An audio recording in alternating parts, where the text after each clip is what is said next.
Right. Ladies and gentlemen, my name is Nate Manahan, and I'm here in Indianapolis, Indiana. It's a glorious time of the year. The weather is just a little bit chilly in the morning. We can put a hoodie and shorts on and walk out in flip-flops at 5 o'clock and feel just fine, and life is good. Football is being played. Sports are happening all over the place, but the thing that is not happening everywhere but is going to happen here, we're going to help you think and walk through point of sale to make sure it's not a complete POS. That's what we do on POS Uncensored, and we do it by walking and talking to Mr. Matt Proctor, the POS guru, the head of the POS pros, and the man, the myth, the legend, who's been in Canada for a couple of days. Did he come back saying, hey man, or speaking French since he was in Montreal? How are you, Mr. Proctor? No, it's ridiculous. It's ridiculous. They said it was half English, half French. No, everyone likes to talk to me in French, apparently. So there were some challenges, but it was beautiful. Great time. Glad to be home. Didn't get stopped too many times at customs, so there you go. Made it through. Hey, well, you didn't get stopped too many times at customs. Makes me think there's a question and a story there that we'll go into some other time. But today we are going to talk about, a lot of times we bring you a POS or talk about a vertical that can be served by point of sale systems. But today I want to talk about the grander, bigger picture of the whole point of sale ecosystem that exists in the United States. Anywhere from 2,500 to 3,000 systems out there. And they're even part of they're a niche of a bigger system, I would say, called the ISV, the independent software vendors. Matt, can you start us out with, help us understand how you define point of sale and independent software vendors? We always say it ISV and POS, and how those two things interrelate. Yep.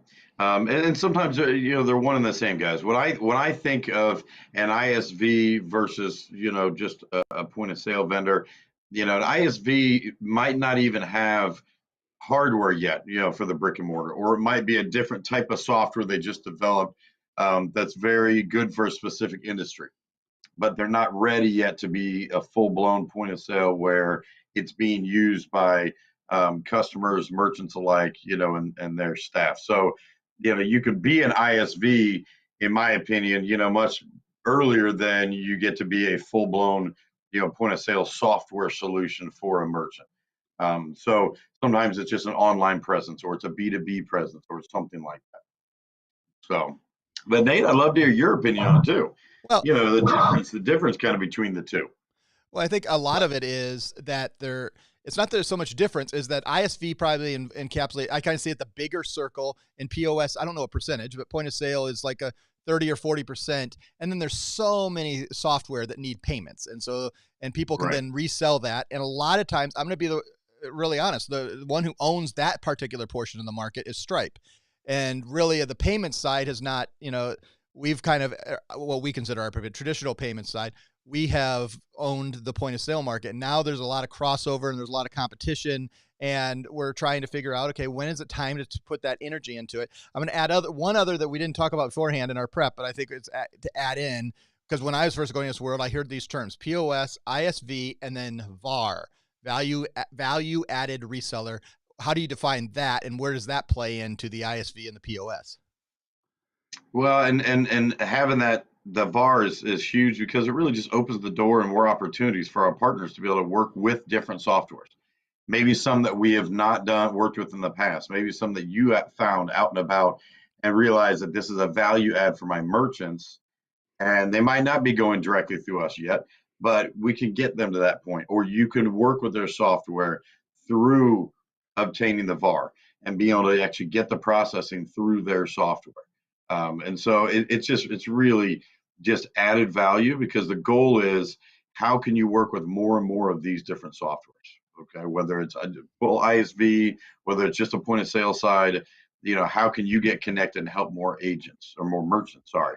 Um, and that's really where that ties in. I think now it's even easier than it was, let's say, 5 years ago, 10 years ago. But only going to get more and more softwares. So the faster and easier we can work with some of the softwares, the better, in my opinion. Yeah. Well, and it's become, a lot of it for us has become a focus on the software that the POS pros, and that, I think that is the easiest way for our partners to get involved in point of sale.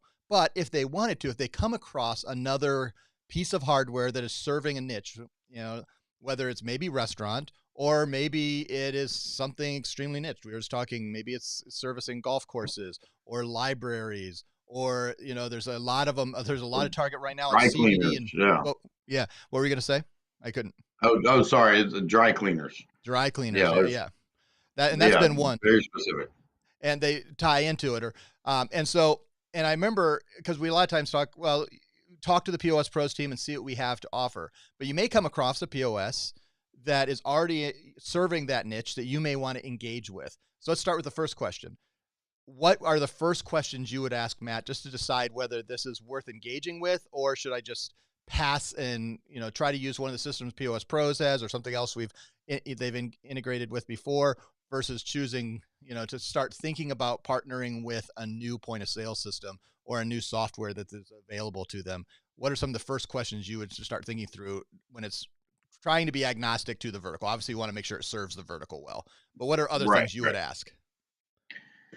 As far as you're talking about me, Nate, like if I'm Or, bringing or, a or software on, or what well, our agents should ask? agents should ask. So not Yeah, specifically for POS pros, because you have a bigger, a higher, not, I don't know.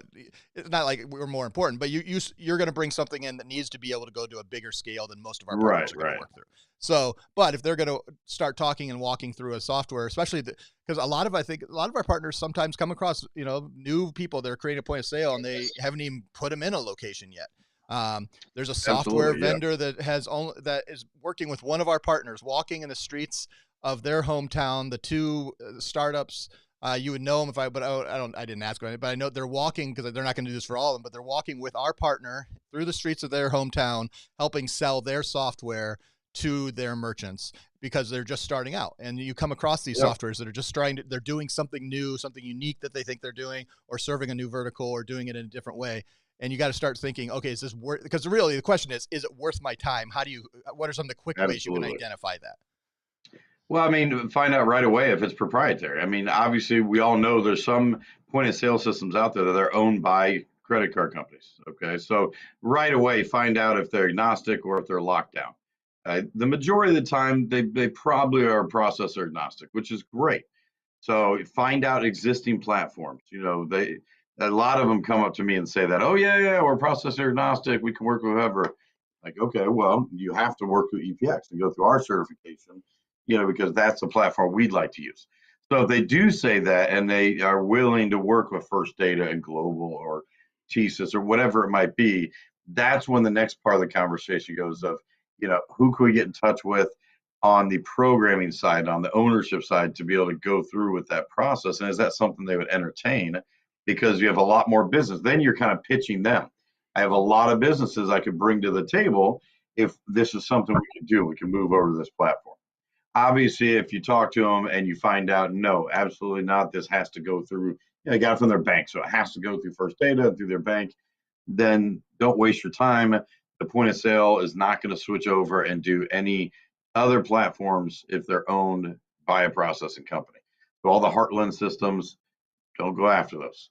But there are a lot of phenomenal softwares out there that they all say they're process agnostic. And if you could pick one off and get so they're on board through you and going through EPX, huge, huge advantage.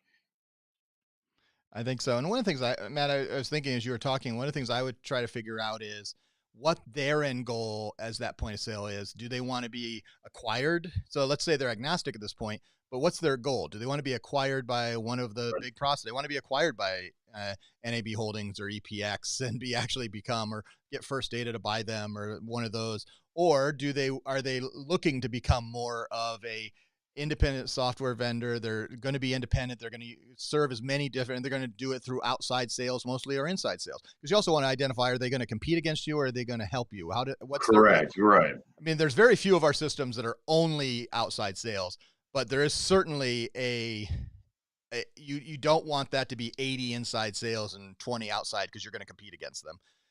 Correct. Because those are things So that I think. yeah, you want to find out right away if they're wanting to do their own processing and get Yeah. their own sales and do it. Because we do have some that they will only use resellers. They don't even want to mess with. They're like, nope, don't want to mess with it. Don't do the processing. We rely on our resellers. Then there's others that, yeah, it's more half and half. They're happy to bring people on board and get the processing. But that's good. It could be a huge win for agents. You bring a whole new point of sale system over, through PaperTech and through EPX, and they want to sign people up under them. Well, guess what? You can get an override. If Yep. you sign them up and you bring them to the table, that could be an extra revenue stream. Yeah, and Agent side. it's just making sure that you don't, because this is going to take, and maybe you can talk us through a little bit. If they don't currently process through EPX, and we want them to process through EPX, it's going to take some time. So you want to know, is it inverse the investment of time, especially if, and this happened to us not too long ago, in the last 3 years. We were working with a POS I was really excited about, and they got bought by another POS that ultimately is a PayFac, and we were left cold, and we're not going to be Yeah. able to work with them because they're not going to process. We make our money when it's processed through EPX, or we can, do some side things. But they wanted to have all the processing, and so let's talk that. What does it take to get boarded on? Not details. We can walk. That's a much more, but the broad stripes. Getting connected to developer.paymentshub.com, getting connected to the development team. What are the broad stripes of what it looks like to actually bring on board a POS onto EPX? Well, if it's just a certification, it's not as long as people think if they're just doing the certification. Because then, yes, they got to get together with the dev team through the development at Payments Hub, sorry, like you said, and work with them on the certification. We've seen it done as fast as a couple weeks to be able to get fully up and certified and everything and into Confluence or ready to go. Figure out the payment devices, which exact payment device are they either already certified for or they need to get certified for through EPX. They might already have their terminals say, oh, well, we use Ingenico, we use, PAX or whatever it is, but that still doesn't matter if that's what it did before. They have to be certified for one of those devices or multiple of them through EPX. So that process isn't horrible if they just want to be able to go through the EPX platform. If they want to go the other route where they also want to be able to submit business to EPX and get those residuals, and you're getting maybe override off of it, then that's a longer process. Then we get with agent support. You're worried about Schedule A's, getting them set up for that, getting that approval go through, and then also still working through the entire EPX approval process. So I've seen some that take months, Nate. I've seen some that can be as fast as a couple weeks. It really just depends. That's probably one of the fastest, and that's because it was an account that we had already set up and we were bringing on online ordering with it, and the online ordering software side was not certified EPX. So it was a go, go, go, all hands on deck. How fast can we get this certified? And that was within 2 weeks because it was a need for the merchant. We were going to lose them if they didn't get it done. Yeah. Well, I think a lot of it depends if it's card present and they're bringing and there's a hardware that they're doing basically a semi-integrated solution and they're already using most common right now are the PAX devices or some of the Ingenico devices on EPX. Then I think that's a faster and easier service versus if they're using something that's never been on EPX and they have to go through EMV certification and it's on both sides, specific, especially with things if it's a new piece of hardware. This is a less likely, but if it's a total new piece of hardware, it may take some time. We had one large Yep. vendor in the U.S. This was just on a terminal side, just getting that terminal approved.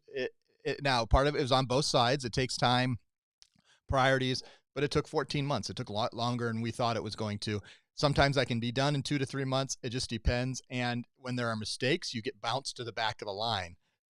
That takes some time, especially on those EMV certs. Those are the things where you have to go through each card network and get each card to approve that the EMV certifications are working. And I have no idea what that really looks like. I just hear the words and I repeat them. So, that's, I just know that, what happens sometimes. Um, Right.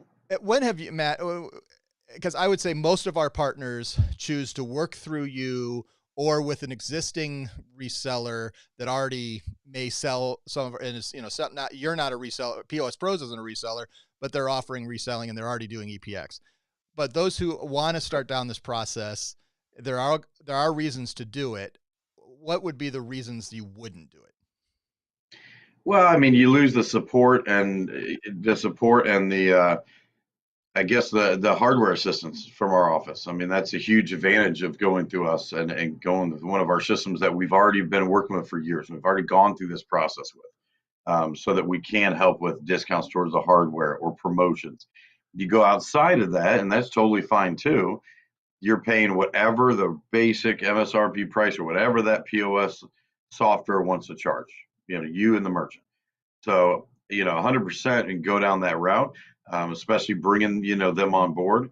If it doesn't go through the POS Pros office, then you're just paying full price for everything. There's no assistance. And then if there's an issue, then they're calling you. They're not calling us. They're calling you for any support, and you're trying to relay them back to the POS system. So it just takes out that extra support and that help with the hardware.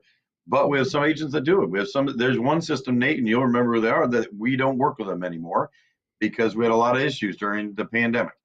Great system, but we no longer resell it all through my office. We still have agents that sell them all the time, and that's great. That's fine. They still work through EPX, but they go to them directly. They pay for the hardware through them, and then any issues, they go straight to them for support. And so that is an option. And I know a lot of agents have been bugging me. They would love for us to bring this certain system back on board and put it back in our ecosphere, but I'm just not at that point right now. So agents just go to them directly. Yeah. So you got options. We just try and make the process simpler for you. There is simple and easy, which you have that choice to do, and then there are reasons to take the harder road. You just have to choose and I what I want to make sure this discussion that you just know that sometimes it is a harder road. It's not as easy. It's not as streamlined. That's why we put the POS Pros together. But if you come across something, we're here to walk alongside you to try to help you make those right decisions and help you, in the pieces. We can't do most likely aren't going to become resellers, though. Let's be honest here too, Matt. There are several of our POS systems were brought to us by our partners, and eventually, we've developed a long-term relationship with them. I think, Yeah. in fact, a good portion of them, the last couple have been you've gotten connections with them. Right. at Last trade couple shows. has been me, Those but first several ones were just partners were selling them and brought them to us, and you and your predecessors walked through and said, "Oh yeah, we should just take out the help you out more and become the reseller." And most of them chose to sell with us, so that could happen too. May not. We can't promise right. it. We're But always open to that. If you, yeah, you bring me a system you'll work with and it turns out there's a niche there, it fills a gap that we might have, then absolutely. Like I'll look at possibly, reselling it direct through our department. So, but yes, lately I haven't had as many of those, but that's why I'm always out there, looking at what softwares are out there, and I'm excited about a couple now that, having discussions with. So we'll see if well, it goes anywhere. here's what we want to say is no deal left behind. Go out there, start those conversations. And if you decide it's something you want to be in, we're here to help. And a lot of times I know Danny works with a lot of on our side, just helping people think through how to put the business case together, whether it's worth the time and energy to actually do it. Because at the end of the day, it has to be profitable. Don't spend, because it Right, is right, going right. to take significant amounts of your time and energy to start by convincing and then helping. I was on a call today where I had absolutely no way to help either way, but all I was doing was facilitating and making sure two different parties were talking to each other so that we could get an integration of a software going on. And that's just how it happens sometimes. And it takes some work and effort, but it may be worth it.